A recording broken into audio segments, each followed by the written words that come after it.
अजितदादांच्या घातपात प्रकरणी व्ही.एस.आर. कंपनीवर आम्ही जेव्हा आरोप करतो तेव्हा व्ही.एस.आर. कंपनीची चौकशी चालू असताना CIDच्या तपास पथकाला व्ही.एस.आर. कंपनीचे मालक व्ही.के. सिंग यांनी सुमित कपूर या पायलटचाच दोष होता, त्याची चूक होती असाच जबाब दिल्याचे आम्हाला समजते. व्ही.एस.आर. कंपनीच्या मालकाला प्रफुल्ल पटेल साहेबांनी बोलायला लावलं का, असा आमचा थेट प्रश्न आहे.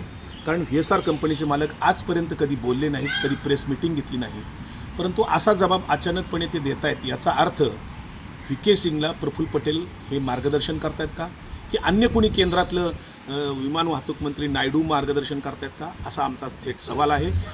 व्ही.के. सिंग आणि व्ही.एस.आर. कंपनी आणि DGCA ॲरो कंपनी हे तिन्ही आरोपी आहेत. क्रिमिनल पातळीवरून क्रिमिनलच्या दिशेने तपास होणं आवश्यक आहे. तांत्रिकदृष्ट्या तपास करून हे प्रकरण दडपण्याचा शासनाने आणि तपास पथकाने प्रयत्न करू नये.